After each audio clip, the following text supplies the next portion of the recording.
Hello there, Qckslvrslash, and today we have a second video, this one courtesy of PorscheRacer, driving the Tier 10 German cruiser, the Hindenburg. And why are there two videos today? Well, the Grafspee video got uploaded a day late. I hit the upload and something happened, so it's going to be two today. Anyways, I'm getting really close to driving the Hindenburg myself. I have about 100k left on my grind in the Rune, and watching this video through and seeing the result kind of just made me want to use the free XP I've been saving for my Missouri and just click and have. But I think I can resist because honestly, if I sit down and just put my head to the grindstone driving just the Rune, it shouldn't take too long to get through her because she is a very good ship as well.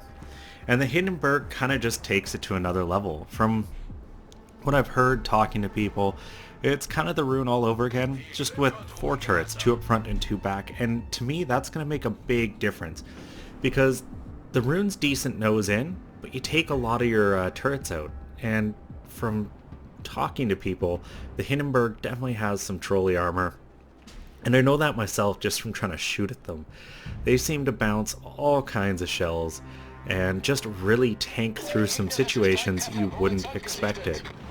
And even at the start of this game, kind of before the game started, they were talking about just that in chat.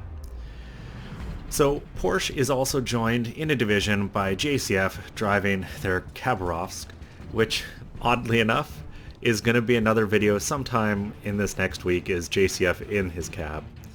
A bit of a coincidence, probably not.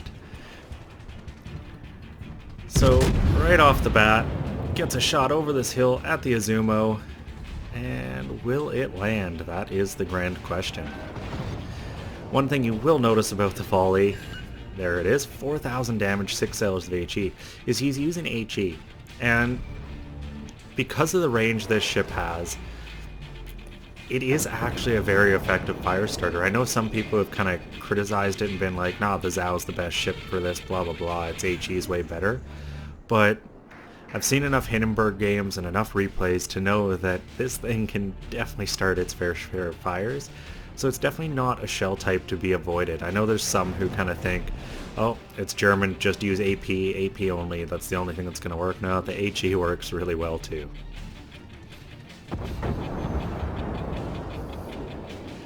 So you can kind of see what Porsche's team is deciding to do here, and it is push A and B. They've all but abandoned C, and other than JCF, who charged into B to kind of contest it, they've almost given that cab up too. Fortunately, the second Porsche shows up here, along with the battleships. That should change a bit. Volley off at the Benson, a solid 3,300 hit, and with that hit takes away all the cap points they had remaining that were at least built up.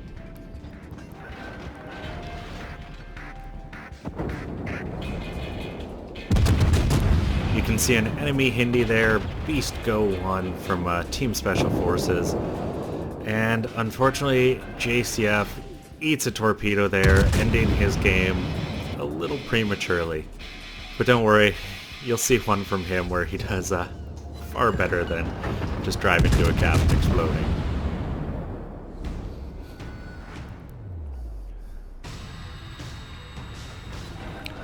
So I'd have to say, from the start of this game, I don't entirely like what Porsche's team has done, but it's hard to have asked much else. With only 2 destroyers on a team, it becomes hard to kind of challenge multiple caps, and they've already lost one. Whereas the enemy team spawned with 3, they sent 2 to B and 1 up to Charlie. It kind of gives them an initial advantage, and you just have to make sure that, you know, those initial caps and points aren't allowed to build for too long before you really make a counter push into the enemy team.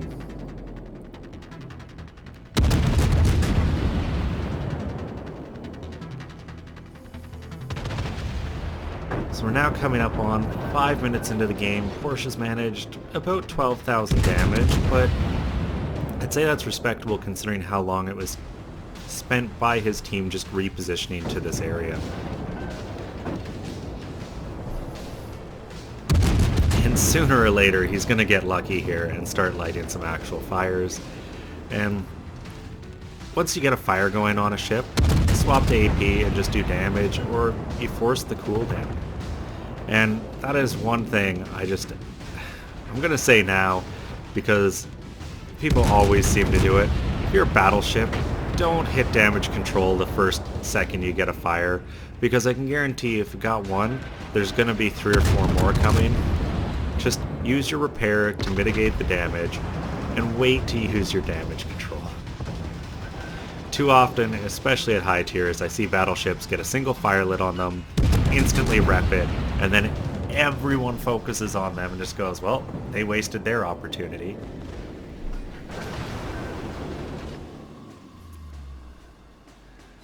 And fortunately for Porsche, this eye was kind of doing the smart thing. He's letting the one fire just tick.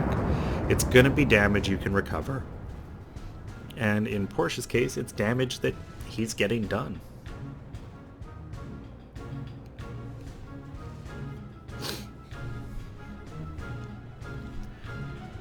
So some people already would be kind of jumping on the, uh-oh, things aren't going well. We've lost 2 caps, we're down a ship, it's game over. And you're gonna see some people do that in games, and the fact that their carrier is under fire definitely doesn't help them. Fortunately for Porsche, he is a cruiser, so carriers aren't as big a threat to him. But it's still something you never want to end up without, especially early on. You know, it's one thing to lose a a carrier late game when they don't have the same number of planes left, but, you know, for your carrier to get run down right at the start, kind of just bad play on their part. On the good side of things, they just got an enemy gearing and they've evened up the ship kills.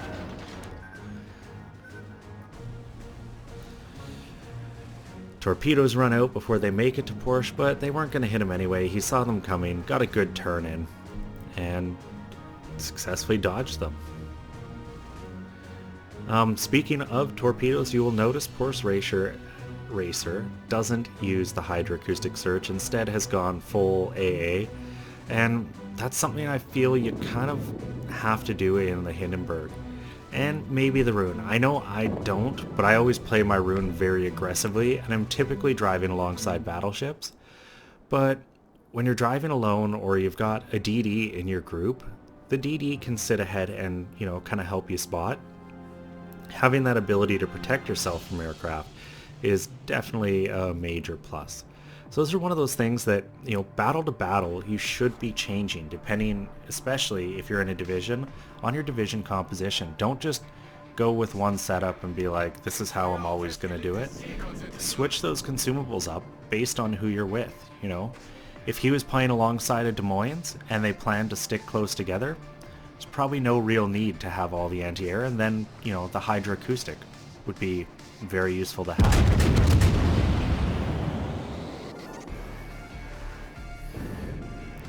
So the enemy Benson is once again spotted.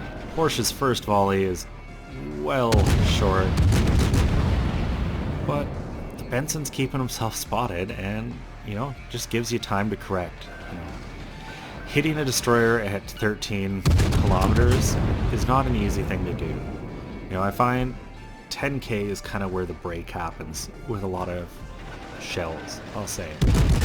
Inside 10k, you start to be able to hit them really solidly, and, you know, this works both ways. If you're in a DD, keep yourself out at 10k, your weaving's going to work. The second you kind of close inside of that, it doesn't work so well.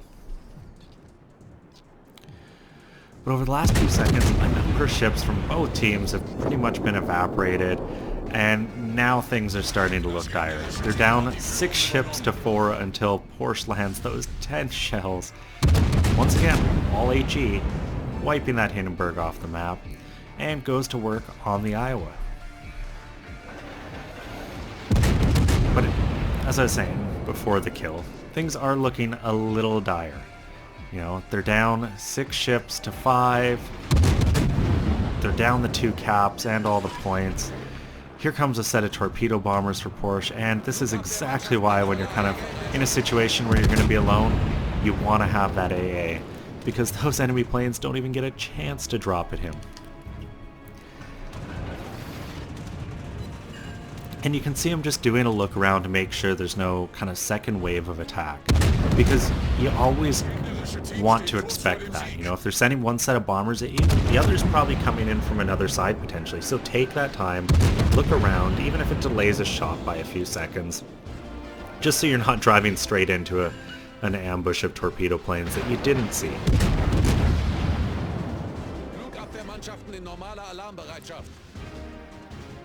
And it's right here that PorscheRacer kind of makes his big push. He's getting into the cap.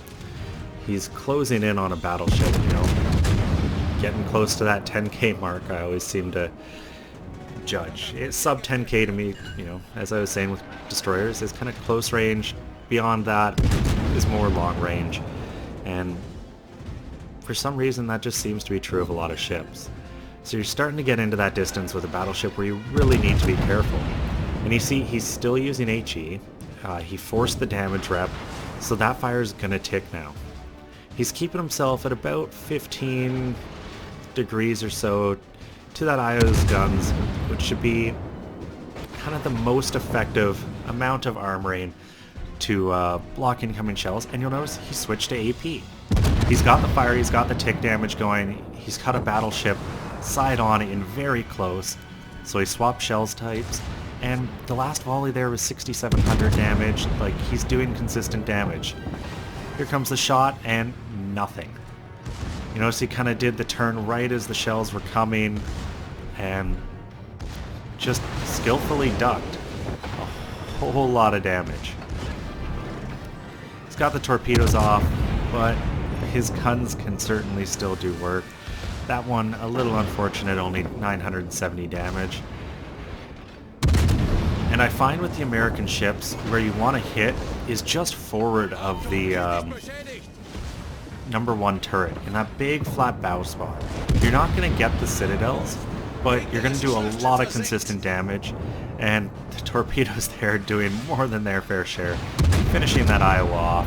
And next up on the hit list is the Des Moines, who sailing side on. I don't know why, eats 2 citadels. I think too many cruiser players try to get all their guns firing, and he just made himself a 2-volley target. My god, the stupidity of some people in this game. One of my recommendations to friends when they first get the Des Moines is ignore your rear turret. It doesn't exist. The only time it's worth using is if you're at absolute max gun range and no one can see you. Then sure, fire all 3 turrets. But the second you get in close, just use the front 2. And I think Porsche has done a good job of showing that off. He kept his nose into the Iowa, you know, angling his armor a bit. Just use the front guns. The Des Moines, just use the front guns. He's giving up 3 more barrels than that Des Moines would have been by not using the rears, and it doesn't matter. He won the fight because he used his armor more effectively, not because he used more guns. And more often than not, that's how you're winning fights in this game. It's kind of the same as tanks. The bigger gun doesn't win the battle. The more skilled player who utilizes their armor the most wins the fight. So things definitely looking a little dire here. Side on, luckily the Montana under leads. They wind up behind him, and Porsche's coming up in speed, just disengaging. He's got the shells in the air. Enemy or friendly battleship hit the Montana, leaving him on 1,000 hit points. And 3 shells, none penetrate. You just want the Montana dead. And those ones are looking good again. Are they going to do the damage? They don't do any damage, but they light a fire.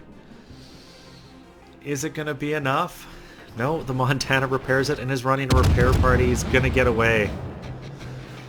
And yet another fire, but unfortunately that cooldown is still active. It doesn't stick. And these are situations that just suck. You can see JCF in chat kind of still around, trying to provide help and advice to people. And he was just begging the Iowa to finish that Montana off. Because the Montana was on 1,000 hit points. Now is at 11,000 just because of being able to run that repair party. And is actually going to take some work to finish off. Though it seems Porsche's shells are once again kind of landing true, doing some damage. 2,400 the last, 3,300 that volley. So it's just going to take one or two more good volleys here, and that Montana should be dead again. And that was another good one, 3,000. Come on, this could be it. You just need like 6-7 shells to land, or start a fire, that would work too. And of course, only 2 actually hit. This Montana is just hanging on, refusing to die. And doesn't this just seem to be the way RNG works? Like, you've got someone dialed in, you're doing good damage, they get to low health, and you just can't finish them. Fortunately, a fire finally starts, there's the kill, and a Kraken, and now he's got an Udaloy to contend with. They've kind of evened things up. They managed to get all 3 caps for a while there. The Udaloy is about to take one back, but they're ahead on points, and, well, Porsche's a little bit alone here. The friendly BB was way over at A, has kind of been over there the whole battle. Granted, they've done work, but it means Porsche has to contend with both this Udaloy and the unknown enemy Neptune. And this could get dangerous in a hurry. The Neptune gets spotted, and all I'm worried about here in this kind of situation, if this were me, is that Neptune popping smoke, going invisible, the Udaloy opening range, and going invisible, but it looks like the Udaloy is the one who decides to smoke. So just to put myself on the other side, if I'm in the Neptune, what I want to have happen is I want that Udaloy to stop firing, to go invisible and spot. Or if I'm in the Udaloy, that's my plan. The Neptune's got a smoke, can very easily hide, and do a ton of damage if his guns are given the opportunity to do so. Unfortunately, the Udaloy decides to hide, and maybe that's because the Neptune was out of smokes, I don't know. But that's kind of what I was thinking was about to happen. And then to top things off, the Udaloy comes charging back out of his smoke, shooting. So I think a definite misplay on the enemy team. Porsche finishes him off using AP there, proving it doesn't really matter what shell type you have loaded when facing targets with low enough health. And now it's just going to be a fist fight to the end. He gets one torpedo in, here's the enemy torpedoes, gets the shot off, doesn't get the kill, eats 2 peds but lives through it. The Neptune's popped his smoke, and here's the point where you kind of wish he had Hydro. If he did, that Neptune is spotted. Instead, he can't. The Neptune definitely has Hydro. Whether or not he's got it on off of cooldown, you don't know. And these are always tense moments. You know someone's in there. They could have torps, though. They probably fired them off the same side they're facing. Finally gets spotted, and now it's just going to be a gun duel. And Porsche pulls the trigger first. And walks away with the win. 712,000 credits, 7,700 XP, Confederate, Dreadnought, Kraken, High Caliber, 227,000 damage, 7 kills. And quite an exciting end to that. That really did come down to just who pulled the trigger. And thankfully it was Porsche, because otherwise it would have been waiting to see who wins the battle between a Neptune and an Iowa.